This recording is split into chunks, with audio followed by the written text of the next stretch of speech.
13th century A Galloway, a sound wild that and desolate transcends stretch mere of human southwestern sorrow. Scotland, It is a Picture a lament that coastline begins battered by perhaps the as a relentless fury of the low, Irish mournful Sea, sobbing, where sheer soft as cliffs the rustle plummet into churning, of autumn grey leaves, then waters, swells and hidden rises, coves lie like jagged climbing teeth the in the scales land's of rugged grief jaw. until it The roads, mere becomes a muddy sound tracks of piercing, snaking through nearly windswept moorland and anguish. dense, unwelcoming forests, It can be a high, were thin lonely, shriek perilous routes. that slices In those through the days, stillness lawlessness of was the a shadow that night, like a stretched shard of long, ice or a and the deep, unwary traveller could resonant vanish without a ululation that trace, seems to their vibrate cries swallowed by the in your vast, very bones, indifferent echoing the wilderness. sorrow of It was into this ages. world, it is said, that This cry, Alexander it is said, Sawney can drift Dean was for born. Some tales miles paint him across as the the son of a countryside. hedger or ditch Yet digger, often, a man from whom he only the inherited a person strong whose back, family but a is about spirit to utterly averse to suffer honest the toil. loss or those of From his their earliest years, a bloodline cruel will and hear it indolent distinctly. streak was noted in Sawney, Others might a dismiss it preference as the for cry idleness of a punctuated by acts of nightbird, petty the malice. sighing of the wind He was a man who through recoiled the from the eaves, society or the of others, mournful howl his heart a barren distant field where dog. empathy failed to but for sprout. those attuned Soon he found a to its kindred spectral spirit, frequency, a woman there as is wild no and brutish as himself, mistaking its sometimes chilling named portent. Black Agnes It is a Douglas, though her sound true that name, strips away like much all of this illusion, legend, is shrouded leaving in the only mists the of stark, infamy. cold She was, they certainty say, possessed of of a similar impending savage loss. disposition, To her hear eyes it is to reflecting a feel cruelty that matched your his heart own. clench, Together your this breath pair catch turned their in backs on the semblance your of throat as a profound civilized sense life, of dread seeking a refuge that would settles mirror upon the your soul. desolation in their souls. Imagine an And they old found it. Along family that homestead treacherous nestled Galloway in a coast, quiet near a place glen, often identified as Benany generations Head having or lived and Ballantrae, died they discovered within a its sea weathered cave. stone walls. An elderly matriarch lies abed, her breath shallow, her family gathered around, keeping a somber vigil. Outside, the wind whispers through the ancient oaks, and the moon casts long dancing shadows. Suddenly, from the darkness near the river, or perhaps from the misty fields that stretch towards the fairy Rathon, the hill, a sound begins. It is faint at first, a mere tremor on the air, but it grows. A sorrowful ululating cry that seems to weave itself into the fabric of the night.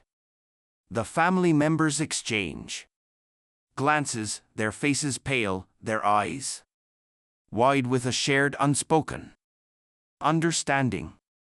The bean cedar has come, and they know with a certainty that needs no words that before the dawn breaks, one of their own will have passed from this world.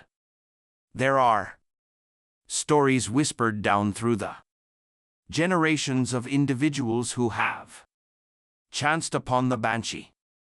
One such tale tells of a young man returning late from a neighboring village, taking a shortcut across the fields. As he neared an old hawthorn tree, sacred in Irish folklore, he saw a figure. At first he thought it was a woman from his village, lost or in distress. She was combing her long silver hair with a silver comb, her head bowed. As he approached, offering assistance, she looked up. Her face was beautiful, but her eyes were wells of unspeakable sorrow, and from her lips issued a low, soft moan that sent shivers down his spine. He knew in that instant what she was. He turned and fled, the sound of her gentle, mournful weeping following him all the way home. The next morning, word came that his beloved grandmother had passed peacefully in her sleep during the night. It is said that to see the banshee is a more grave omen than merely to hear her cry. Some believe it can even foretell the death of the person who witnesses her directly.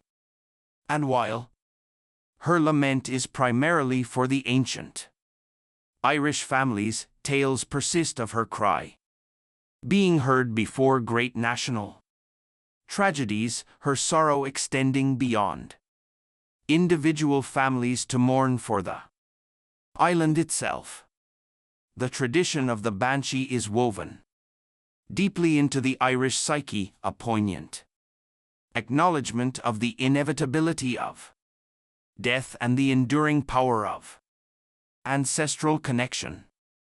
She is a reminder that even in our modern rational world, there are mysteries that linger, echoes from an older time that refuse to be silenced. And so the legend endures even now in the quiet corners of rural Ireland, when the wind howls in a particular way around the gables of an old house, or a strange sorrowful cry is heard in the dead of night. A shiver might run down the spine. Is it merely the wind? Or could it be her, the eternal mourner? Her vigil unbroken, perhaps on a still moonless night, if you listen very carefully out beyond the sounds of the sleeping world, you might just hear a faint distant sobbing on the breeze. A sound that seems to be drawing closer, searching, waiting for whom does the beans wail tonight. The gilly do.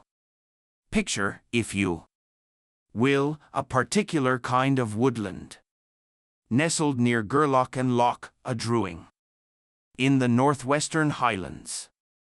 These are not the dark, foreboding pine forests of some tales, but rather sun-dappled havens of slender silver-barked birch trees.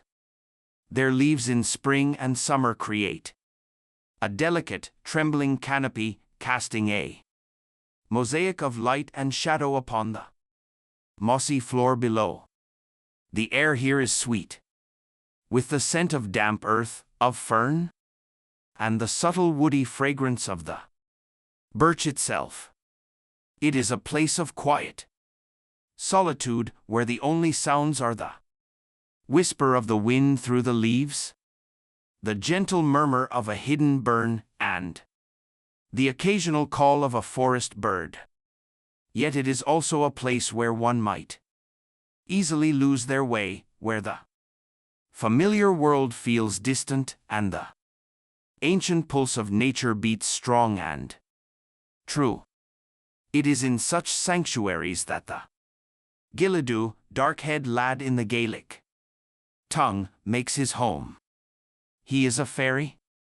Yes, but not of the glittering whimsical courts of some legends. He is a being of the wildwood, as much a part of the forest as the trees themselves. Imagine a slight wiry figure, his skin the hue of bark in shadow, his hair as dark and tangled as the forest undergrowth, or perhaps the deep green of pine needles. But his most remarkable feature is his attire, for he is clothed entirely in leaves and moss, woven together with such skill that he seems to melt into the background of his beloved birch trees, a living embodiment of sylvan camouflage. To glimpse him is to see a flicker at the corner of your eye, a momentary shape that resolves into bark. Her tears tracing paths down her dirt-smudged cheeks. It is then, as despair begins to take root, that a rustling in the leaves nearby makes her heart leap. Not the rustling of a startled deer, nor the scuttling of some small woodland creature, but something different, something deliberate. And from behind the silver trunk of an ancient birch, a figure emerges. It is the Gilly-doo, covered from head to foot in soft green moss and trailing leaves, his dark eyes surprisingly gentle. He regards the lost child not with menace, but with a quiet compassion. Jessie, despite his wild appearance, feels her fear begin to subside, replaced by a strange sense of calm. There is a kindness in his gaze, a gentleness in his silent presence. He does not speak in words she understands. Yet somehow he communicates comfort and reassurance. Through the deepening twilight, in the long dark hours of the Highland night, the Gilly-Doo stays with her. He leads her to a sheltered hollow at the base of a great birch, its roots forming a natural cradle. He covers her with more moss and dry leaves, a surprisingly warm and fragrant blanket against the night's chill. Some say he brought her berries to eat, sweet and wild, or showed her where to find a spring of clear, cool water. He watches over her as she sleeps, a silent, unobtrusive guardian, the spirit of the forest itself her protector. When the first pale fingers of dawn touch the eastern sky, painting the birch leaves with gold, the Gilly-Doo gently rouses the child. He leads her not by the hand, for he is ever shy of direct contact, but by walking a little ahead, pausing to look back, guiding her along hidden deer trails and through tangled thickets, until at last they reach the edge of the woodland. There, Jessie can see the familiar sight of her own village. Smoke curling from the chimneys. The comforting sounds of life drifting on the morning air. She turns to thank her strange sylvan protector, her heart full of a wonder she cannot yet articulate. But the Gilly-Doo is gone. He has melted back into the birch trees, vanishing as silently and completely as he appeared, leaving no trace but the lingering scent of moss and the incredible story the child would later recount to her astounded family. They search, of course, the villagers and her parents, combing the woods, calling his name. But the Gilly-Doo is a master of concealment, seen only when he wishes to be seen. This tender act of kindness towards a lost child cemented the Gilly-Doo's place in Highland folklore as a benign if elusive spirit. He remains a symbol of the untamed wilderness, a reminder that even in the wildest places there can be gentleness, and that the old magic still holds sway, especially for those with an innocent heart. But the ancient birchwoods, his sacred domain, grow smaller with each passing year. The tread of progress encroaches, and the quiet places where a Gilly-Doo might dwell become fewer and farther between. Does he still wander those remaining groves? A solitary figure clad in leaves and moss, his dark eyes watching from the shadows, perhaps. Sometimes a hiker deep in the Highlands might report a fleeting glimpse of something or someone that vanishes before it can be truly identified. A flicker of green and brown amidst the silver trunks, or a child having wandered just a little too far at the edge of an old wood might return with a curious tale of a kind man covered in leaves who showed them the way back, a man no one else saw. And on quiet nights when the wind sighs through the birch trees, some say if you listen very closely, you can almost hear a soft, rustling footfall, a silent guardian, still making his rounds, forever bound to the wild heart of the forest, ever watchful, ever present. Or is it just the wind playing tricks with the leaves. Once more, Sonny Bean. Our story takes root in the unforgiving soil of 15th or perhaps early 16th century Galloway, a wild and desolate stretch of southwestern Scotland. Picture a coastline battered by the relentless fury of the Irish Sea, where sheer cliffs plummet into churning grey waters and hidden coves lie like jagged teeth in the land's rugged jaw.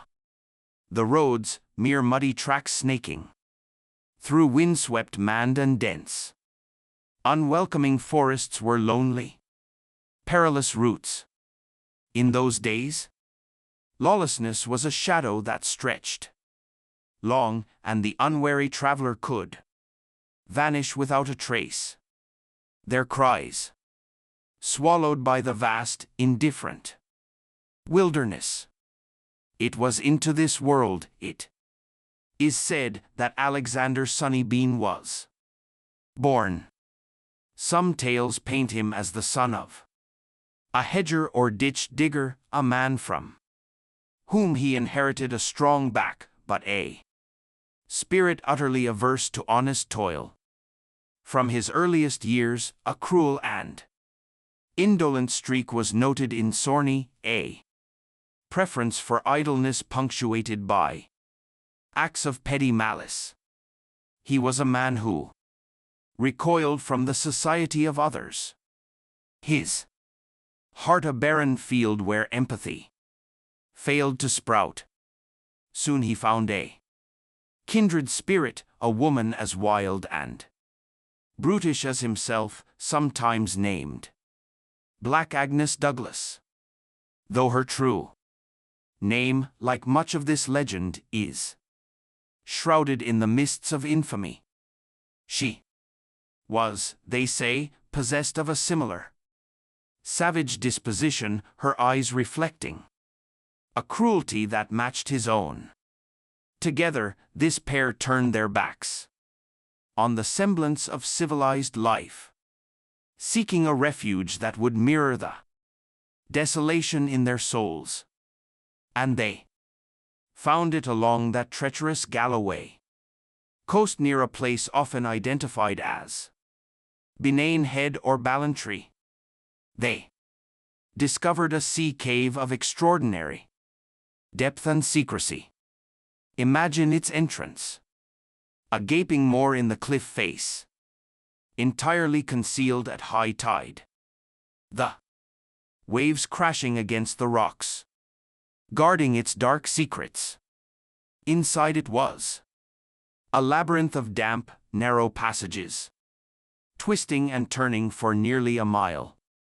Into the black heart of the earth, a place where daylight dared not intrude, lit only by the flickering, greasy light of whatever crude lamps they fashioned. This chilling subterranean hollow became their fortress, their abattoir, and the hoursed cradle of their monstrous brood. For Sonny Bean and his mate did not merely exist in this watery den. They began to propagate, and from their union a clan was born.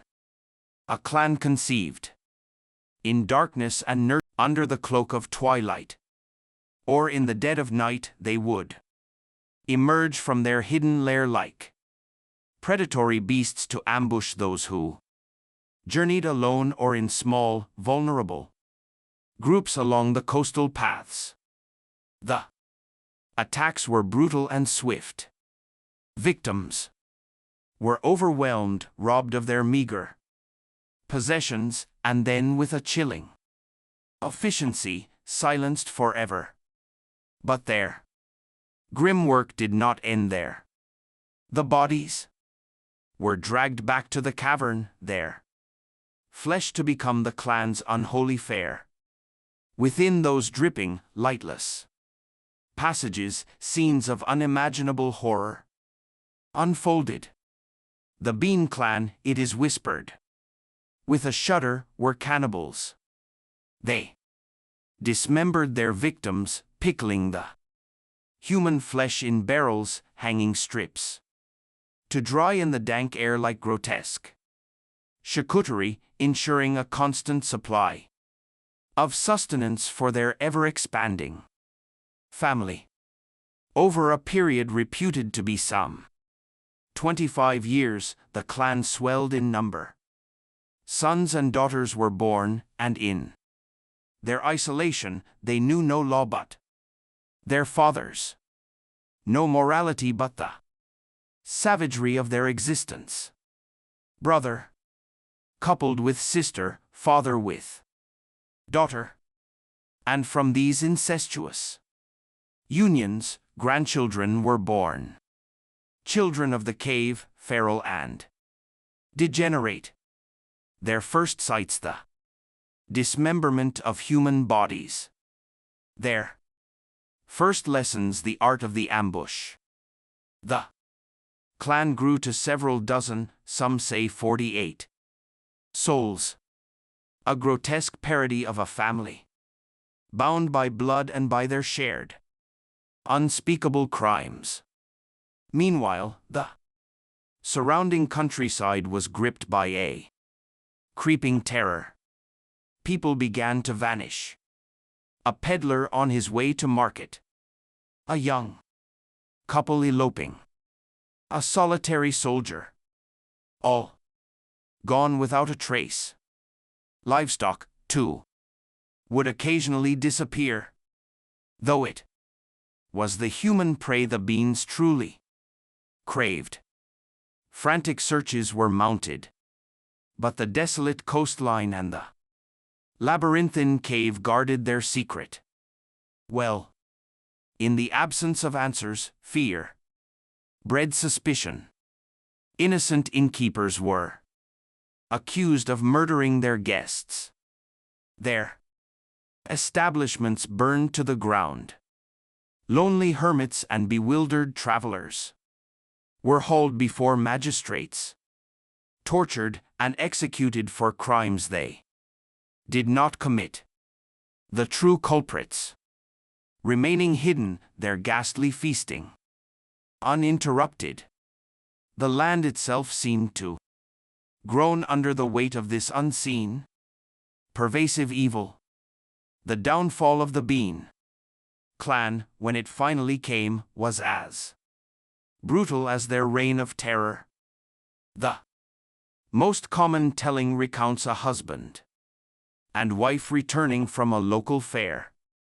The man well armed and mounted, his wife riding pillion across a behind him. known fairy path, As they those invisible routes passed they the lonely travelled between stretch their of mounds coast, the was a sure way beings to launched incur their their attack. wrath, resulting in sick livestock, swarmed from the ill shadows, luck, a horde or of even the collapse of the wild offending figures, structure. their eyes glinting Cutting with down a tree sacred to the predatory fairies hunger. or disturbing their They mounds managed could to lead drag to unexplained illnesses, the woman from the sudden horse, and accidents, before or her lingering misfortune for the husband's horrified perpetrator and their eyes, family. she was The Highlanders brutally developed numerous slaughtered, methods her of throat protection. slit, Cold her iron, belly ripped a open by the horseshoe savage. nailed above the door, Women of the a clan knife eager carried for in the their pocket, was share. a potent deterrent, But the husband was a anathema to man the fairy of kind.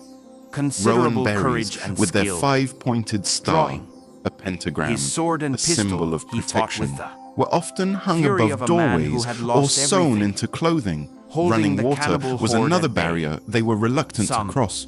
Turning say one's he coat managed to inside cut out down was a several common of way to confuse or his repel them attackers, if one felt their presence. just as he was about And of course, the recitation of overwhelmed, prayers a and larger specific group charms offered spiritual defense. fairgoers, perhaps Many are the some 30 tales strong, woven into the fabric of happened Highland upon lore. the scene. There's the story of the Faced piper with who, this with boastful pride, unexpected and declared he formidable would force, enter a fairy mound and play a beings, tune for for the the ceased first time, folk, were vowing forced to return. to He retreat, marched into the snarling hill, and his pipe spitting like skirling bravely. cornered But only animals the faint, melting back increasingly towards mournful sound of his their music hidden lair, echoed leaving out behind before the ceasing altogether. mangled body He of was the never woman seen and again. a scene of Though some say on still carnage that nights, would if you press finally your ear to unravel that their particular mound, you can monstrous still hear secret. the ghostly echo of The his husband, lament, half mad, or the tale of the midwife, with grief and summoned on a rage, stormy carried night his by a mysterious, horrific richly tale dressed to the stranger on a authorities. black horse, to Some attend a birth in a say grand hidden directly hall, King only James to V, realize 6th too of late she was in a fairy Scotland dwelling, himself, and to be who would warned by a later previously abducted human James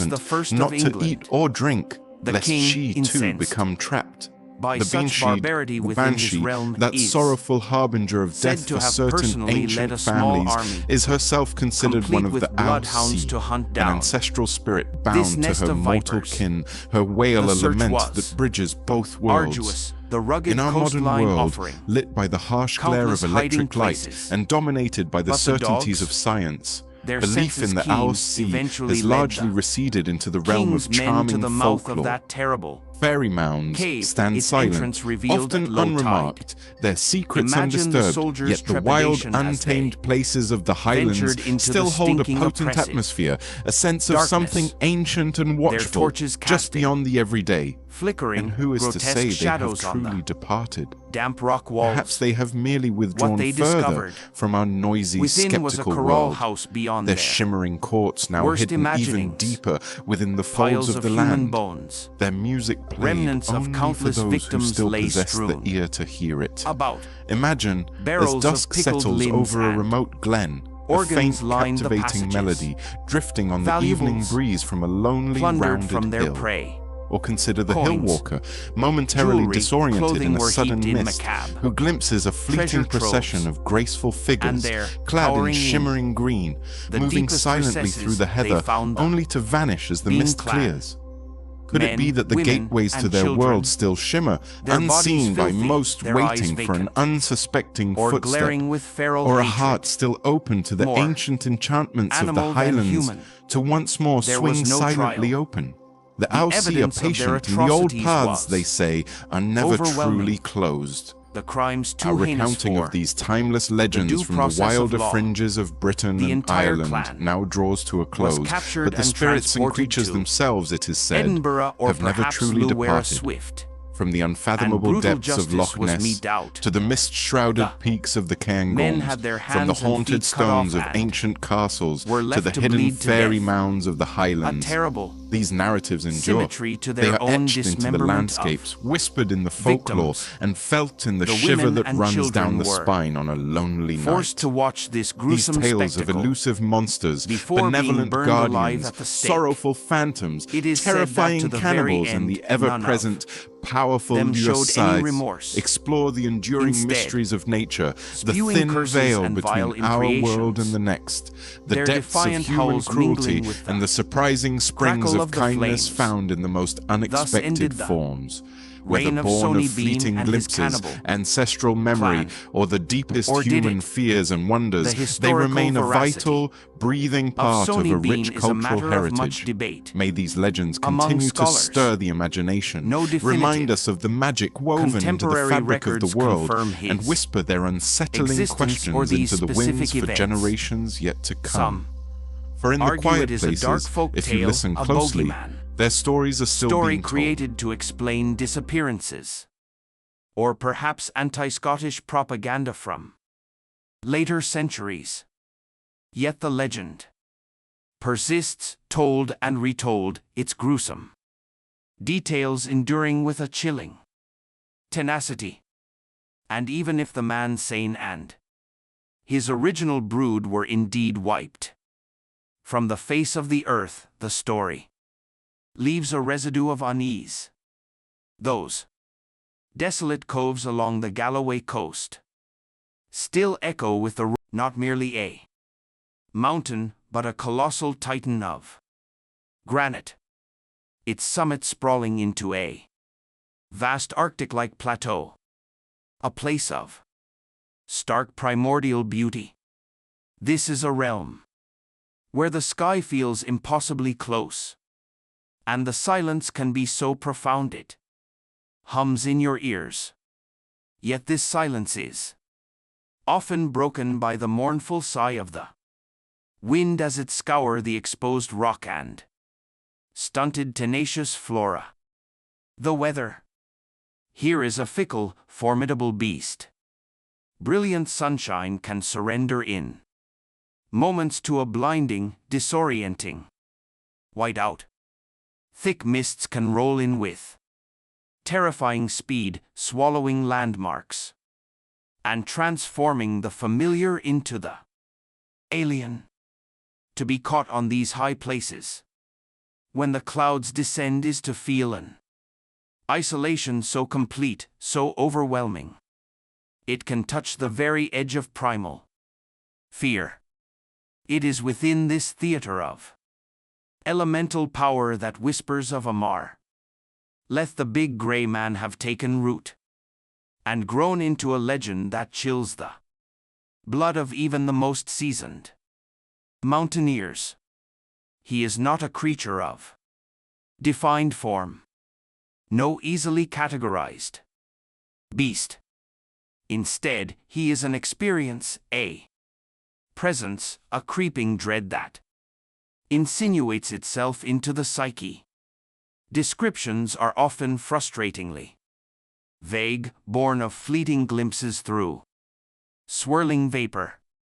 Some speak of an exceedingly tall human-like figure, perhaps 10 feet or more in height, covered in short, dark hair, or simply appearing as the immense grey shadowy outline against the mist. Others never see him at all, yet are acutely, terrifyingly aware of his proximity. More common than sightings are the sounds, the crunching of unseen footsteps on the grawly scree, seeming to follow, to match your pace. Sometimes growing closer, sometimes receding, yet always there just beyond the veil of visibility. And then there is the feeling, an overwhelming, inexplicable wave of panic. A profound sense of being watched, of an ancient, powerful sentient sharing that desolate space with you, its intentions unknown, but felt as utterly inimical. The most famous account, the one that truly brought the big grey man into the public consciousness, comes from a man of science, Professor Norman Colley, a respected mountaineer and chemist. In 1891, Colley was descending from the summit of Ben Madui alone. The mist, as it so often does, had closed in, shrouding the landscape in an ethereal grey.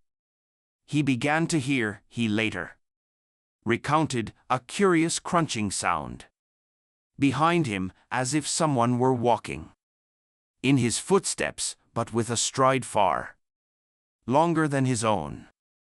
Initially he dismissed it, attributing it to echoes or the wind. But the sound persisted, growing louder, closer. Imagine his mounting unease alone on that vast empty plateau. The silence broken only by his own breathing and those inexplicable rhythmic crunches. He quickened his pace. The footsteps behind him quickened too.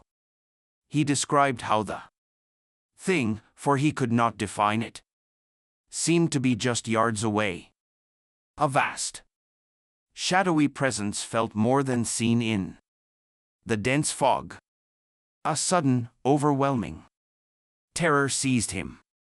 A primal fear he had never before experienced. For 3 or 4 miles, he later confessed, I was in a blind, ungovernable terror.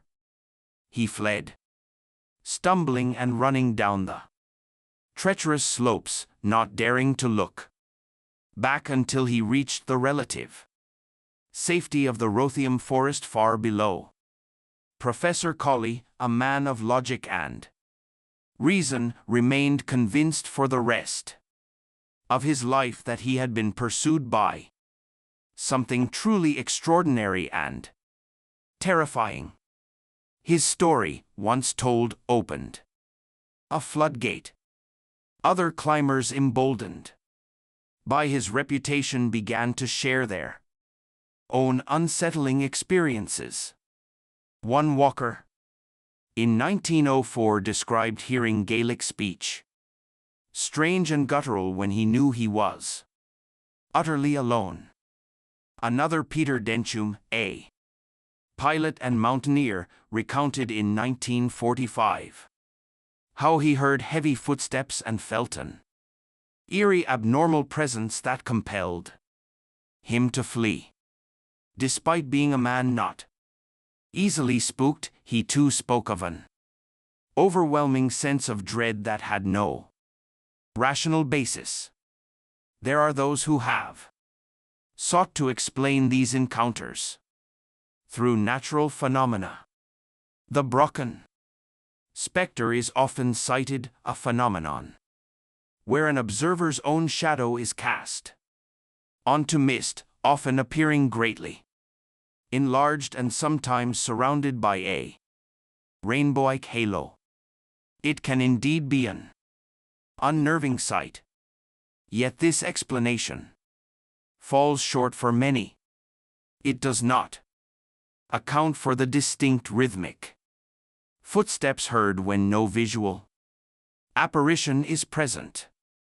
Nor does it explain the consistent reports of an overwhelming, almost psychic wave of panic that seems to descend upon individuals, a terror far exceeding the surprise of an optical illusion. Consider the unique atmosphere of Ben MCD's summit. When the mist descends, it is a world transformed. Sound can play tricks, muffled and distorted by the thick, damp air. The vast featureless expanse can induce a sense of agoraphobia, of being lost in an endless gray void. Yet the consistency of the core elements in the accounts, the footsteps, the sense of a looming presence, the crushing fear suggests something more than mere environmental disorientation. The legend of a Fur-Leth more endures not as a monster to be hunted, but as an enigma, a chilling question mark hanging over one of Britain's wildest places. He is the spirit of the mountain, perhaps a manifestation of its raw, untamed power, or something older still, a guardian of secrets best left undisturbed. Legends of Second Sight. Our journey takes us to the rugged heart of the Scottish Highlands and the wave-lashed Hebridean Isles. Though echoes of this strange perception can be found in many a quiet, contemplative corner of the earth. Picture, if you will, crofts nestled in lonely glens where the mountains seem to hold their breath, their peaks often veiled in an ethereal mist. Imagine the endless rhythmic sigh of the Atlantic against stark cliffs and the deep dark lochs that mirror the ever-changing sky, holding secrets within their depths. In these places where the veil between the seen and the unseen feels impossibly thin, where the old ways cling like heather to the hills, the faculty known as Anshalad, the two sights or second sight, has long, yet they all carry an unmistakable air of the uncanny, a chilling resonance of truth. Consider the visual apparitions. A seer might look up from their daily toil to see the wraith or tassel of a living person. This spectral double might walk a familiar path, its expression perhaps sorrowful or distant, its clothing identical to what the actual person wears, or sometimes chillingly dressed as they will be for their own burial. The seer knows with a certainty that settles cold in their bones that this is a harbinger. The person whose fetch they have witnessed is soon to die, or perhaps to arrive unexpectedly from a long journey. The vision might be fleeting, a mere shimmer in the air, or it could be startlingly solid, passing so close the seer feels a breath of cold air. Then there are the auditory premonitions, sounds that pierce the ordinary hum of existence with messages from beyond the veil.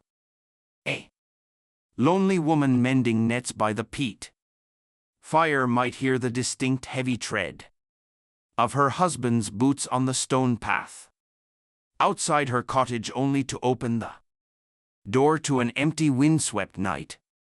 Days later, word arrives that her husband, a fisherman far out at sea, was lost to the waves at that very moment. His phantom footsteps echoed at her threshold.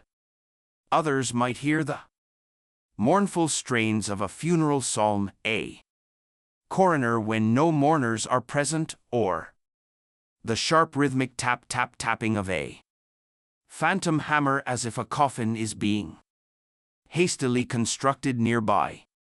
Sometimes a name is called clear as a bell by an unseen voice, a summons to an event yet to crystallize in time. Symbolic visions, too, are a potent feature of second sight. Perhaps the most well-known are the solace bes, the corpse candles, eerie, unexplained lights, often blue or a pale flickering white, seen drifting silently over the landscape. They follow the exact route a future funeral procession will take from the house of the soon-to-be deceased to their final resting place in the graveyard. The size and brightness of the light might even indicate whether the impending death is that of an adult or a child. To witness a phantom funeral is an even more elaborate and chilling experience. The seer beholds a full procession complete with spectral mourners. Their face is often indistinct or bowed in grief, carrying a coffin. The perceived weight of this spectral coffin can sometimes indicate to the seer whether the actual coffin will be heavy or light, and sometimes a living person might be seen by the seer with a shroud attached wrapped around them. The higher the shroud reaches to the knees, the chest, the chin, the more imminent their death. Beyond sight and sound, the premonitions can manifest as other sensory experiences. A sudden, inexplicable scent of freshly dug earth or damp peat might fill the air indoors. A premonition of a grave being opened. A bone-deep chill unrelated to the weather might seize the seer, accompanied by an overwhelming wave of dread or profound sorrow, an emotional echo of a tragedy yet to occur. Let me paint you a scene drawn from the countless accounts that color this tradition. Imagine an old fisherman, his face a testament to wind and sea, mending his nets on a still, gray afternoon by a remote sea loch. His gaze drifts across the water to the ancient heather-clad burial isle where his ancestors sleep. Suddenly, the air grows heavy. He sees, not with his physical eyes, but with that other inner sight, a boat, dark and silent, gliding across the loch towards the island. In it lies a figure, still and shrouded. The fisherman's heart constricts. He recognizes no one in the phantom boat, yet the vision is imbued with an unshakable reality. He says nothing, for who would believe him? But a week later, News arrives from a distant port. His young nephew, a sailor on a trading vessel, was tragically drowned. His body brought home for burial on that very isle. His coffin fied across the loch, just as the old man had foreseen. Those blessed or cursed with second sight often carried their ability as a heavy burden. It was not a power to be flaunted, but a solemn, often isolating knowledge. They could foresee the sorrow, the loss, the arrival of grim tidings, yet were almost always powerless to prevent it. How does one tell a laughing, vibrant neighbor that you have seen their shroud up to their chin? The seers were often figures of respect, yes, but also of fear. Their pronouncements delivered with a quiet, sorrowful certainty could cast a pall over a commune, their presence a constant reminder of the unseen forces that shape human destiny. Sometimes rituals were spoken of, ways to divert the gaze, perhaps, or to understand the visions more clearly. But true control over the second sight was a rare and elusive thing. The modern world, with its relentless logic and clamor, has pushed such ancient perceptions to the periphery. The mists of progress, some might say, have obscured that delicate inner vision. Yet the legends persist, not merely as quaint folklore, but as a testament to the enduring human intuition that there is more to this world than meets the physical eye. And who is to say that Each-Uisge has vanished entirely? Perhaps it lingers more subtly now. Have you never felt a sudden, inexplicable chill when entering an old room, a fleeting sense of profound sadness with no apparent cause? Or experienced a moment of déjà vu so potent, so layered with unspoken meaning, that it leaves you momentarily breathless, as if you're recalling not a past, but a future event you've somehow already brushed against? Perhaps in those quiet moments of introspection, when the noise of the world fades, the veil thins just a little. And for some, even now, the echoes of what is to come still ripple back, a faint spectral whisper on the wind, a half-seen shadow at the edge of sight, a reminder that the threads of time may not be as linear, nor as opaque as we often choose to believe, and that the next vision might be forming even now just beyond our everyday perception. The Grey Lady of Glencoe's castle. Imagine Glencoe's castle rising amidst the lush rolling landscapes of Aberdeen. It is a magnificent edifice, a quintessential Scottish tower house. Its fairy tale facade of Harlid pink stone, intricate turrets, and high gabled roofs. For centuries, her tale remained a whisper, a ghost story told by flickering candle light to unnerve new arrivals or entertain guests. But then during renovations in the 18th or early 19th century, a time when old castles often yielded their long-held secrets, a discovery was made that sent a shiver of grim affirmation through the folklore. Beneath the hearthstone of a fireplace, or some say concealed within a recess in the thick stone walls of the very room, she is said to haunt. Workmen unearthed the skeletal remains of a woman and a tiny infant.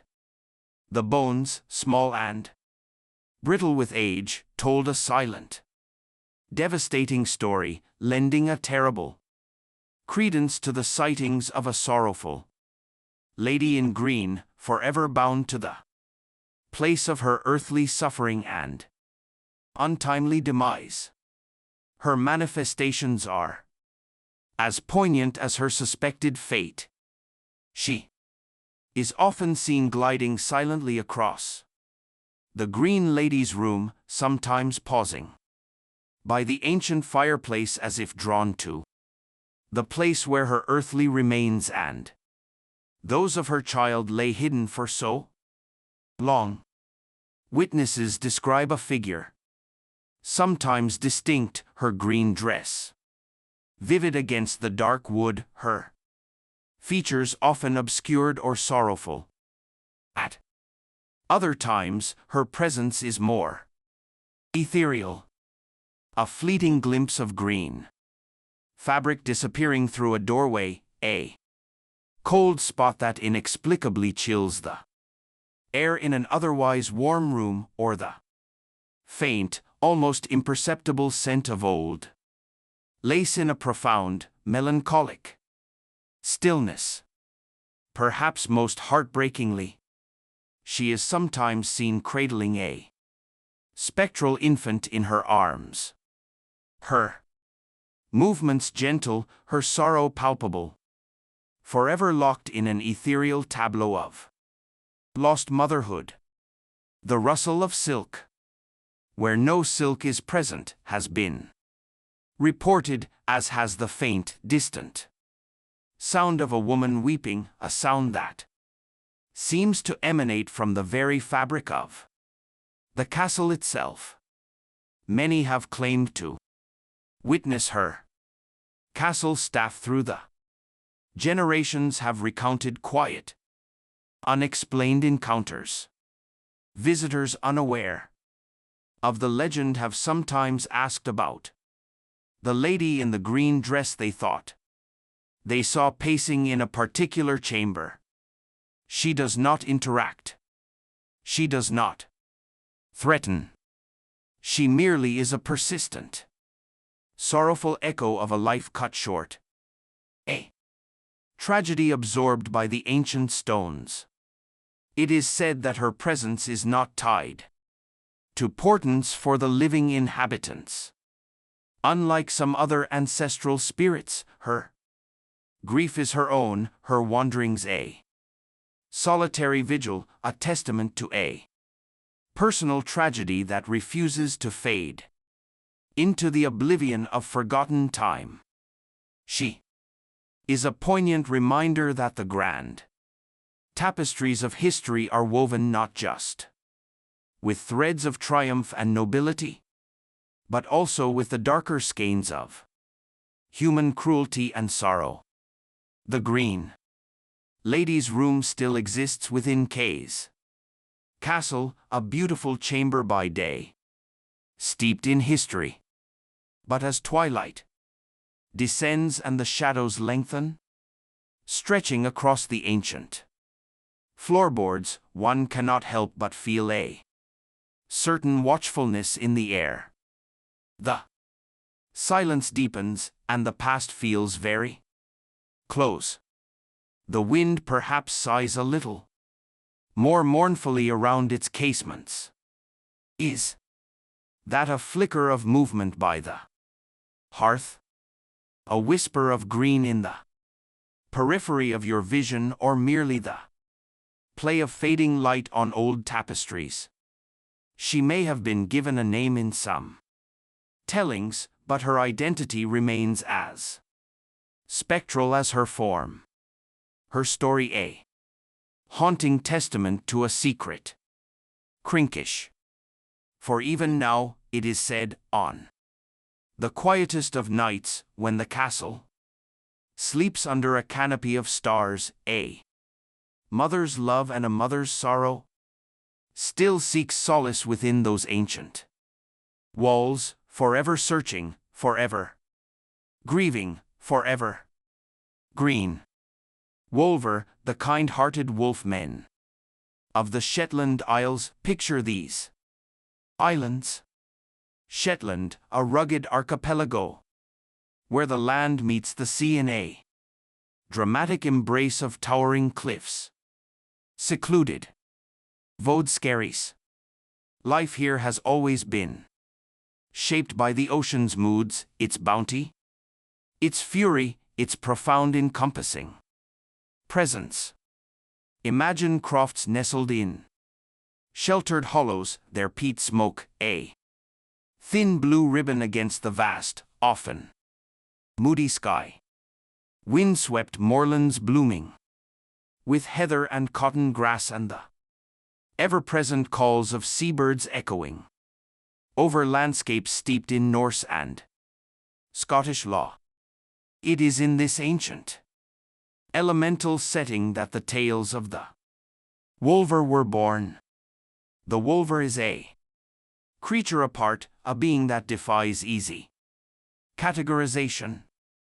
He is no terrifying werewolf, that tormented soul shifting between man and beast under the baleful light of the moon. No, the Wulver exists in a state of gentle duality, possessing the body of a man, yet crowned with the noble head of a wolf. His form is covered in short, thick brown hair, a natural garment against the often harsh Shetland elements. He is not a shape shifter. This is his true and only form, a testament to a lineage that seems to bridge the wild and the humane. His nature, unlike the savage beasts of other legends, is inherently peaceful. The Wulver is a solitary being, content with his own company, seeking no quarrel with humankind.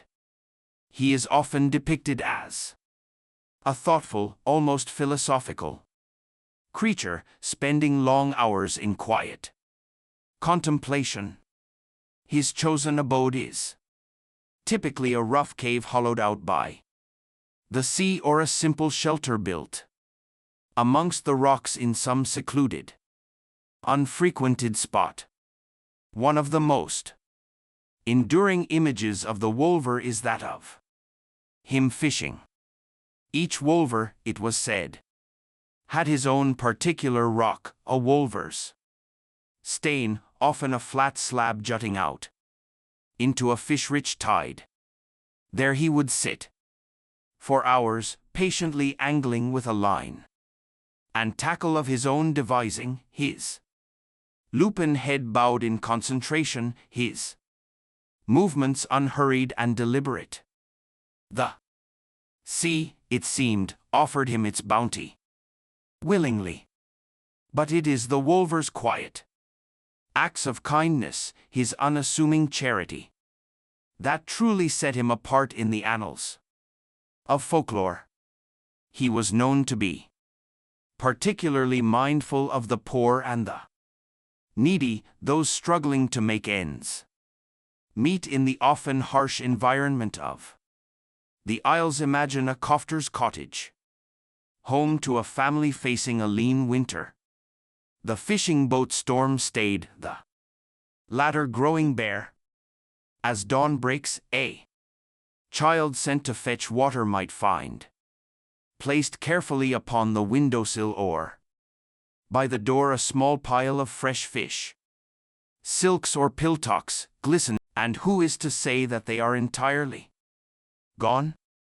Perhaps in the most remote, untouched corners of those windswept isles, where the cry of the curlew is the only sound, and the sea mist clings like a shroud to the ancient hills, a solitary figure still sits upon a weathered stone, his wolfish head silhouetted against the grey Atlantic swell. Legends of the AI, the fairy lord of the Highlands. Imagine the Highlands, a realm of majestic heather-clad mountains, their peaks often lost in a swirl of cloud, of deep brooding forests, where sunlight filters through ancient Boughs to dapple the mossy floor of secluded glens where the silence is broken only by the rush of a hidden burn or the cry of a distant eagle. It is in such places, particularly at the lineal hours of twilight, that magical interlude between day and night, or within the protective embrace of a sudden silvery mist, that the world of the AIOC, pronounced roughly a she, draws closest to our own. These are not the diminutive gossamer winged sprites of nursery tales. The sea, the people of the mounds, are a powerful and ancient race, believed by some to be the descendants of the Tuatha De Danann, the godlike beings who ruled Ireland before the coming of mortals.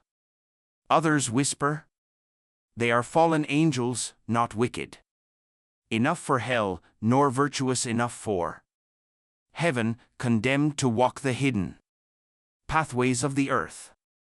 They are beings of immense power, often possessing an ethereal aristocratic beauty, tall and graceful, with eyes that hold the wisdom and sorrow of ages. Their garments are frequently described as being of the finest green silk or shimmering as if woven from moonlight itself, and they are known for their love of exquisite music, grand feasts, and dazzling torchlit processions that wind through the night. Their kingdom is the other world, a realm existing parallel to ours, yet unseen by most mortal eyes. Its gateways are the sight anon, the fairy mounds, those distinctive rounded green hills that dot the Highland landscape, often ancient burial cairns or natural lees imbued with otherworldly power. Old ruins, certain caves, and even specific ancient trees can also serve as portals to their luminous, timeless domain. Interaction with the sea was for the Highlanders of old a matter of profound caution, a delicate dance between respect and fear. For while they could on occasion bestow good fortune, their nature was often capricious, and their displeasure could bring swift and terrible consequences. One of the greatest fears was the abduction of mortals, particularly beautiful children, nursing mothers, or talented young adults. The sea, it was believed, coveted human vitality and skill. They might steal away a healthy babe from its cradle, leaving in its place a changeling, often a withered, wizard old fairy, or a sickly, pining creature that would fret and wail incessantly, refusing nourishment and bringing endless grief to the human family. The signs were known: an unnatural appetite, a sudden lack of affection, an old knowing look in an infant's eyes. Desperate parents might resort to various rituals to expose the changeling and reclaim their true child, often involving the threat of cold iron or fire, elements abhorrent to the fairy folk. Then there was the allure of their music. Imagine a traveler bennett on a lonely moor, suddenly hearing melodies of such a nearly beauty that all weariness, all thought of home vanishes. Drawn by the enchanting strains, they might stumble upon a fairy mound, its side inexplicably open, revealing a scene of dazzling light and joyous revelry. Within, invited to join the feast and the dance, the mortal might partake, thinking only a few hours have passed in a blissful celebration. But time in the other world flows differently. Upon emerging, they might find the landscape subtly altered, their home unfamiliar, and learn to their horror that not hours, but years, decades, or even centuries have passed in the mortal realm. Their loved ones are long gone. Their world changed beyond recognition, leaving them adrift, a relic of a forgotten time.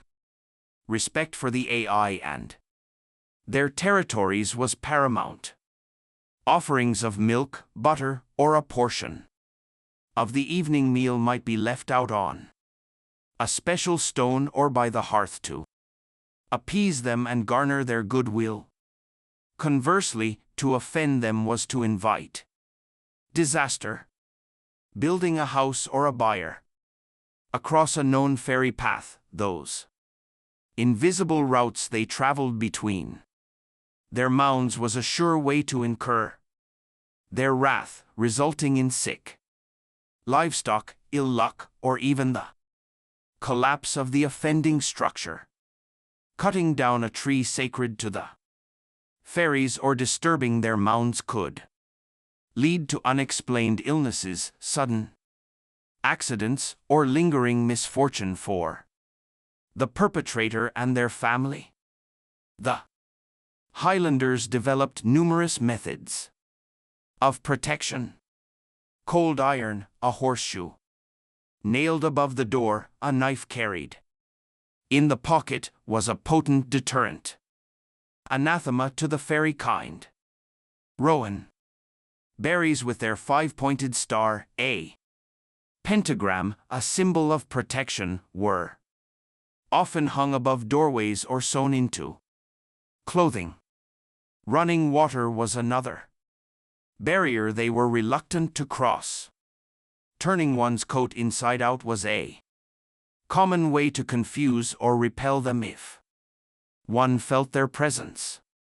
And of course, the recitation of prayers and specific charms offered spiritual defense. Many are the tales woven into the fabric of Highland law. There's the story of the piper who with boastful pride declared he would enter a fairy mound and play a tune for the Seth folk vowing to return. He marched into the hill, his pipe skirling bravely, but only the faint, increasingly mournful sound of his music echoed out before ceasing. Altogether, he was never seen again. Though some say on still nights, if you press your ear to that particular mound, you can still hear the ghostly echo of his lament, or the tale of the midwife, summoned on a stormy night by a mysterious, richly dressed stranger on a black horse, to attend a birth in a grand hidden hall, only to realize too late she was in a fairy dwelling, and to be warned by a previously abducted human servant not to eat or drink, lest she too become trapped. The Bin-Sheed, the banshee, that sorrowful harbinger of death for certain ancient families, is herself considered one of the sea, an ancestral spirit bound to her mortal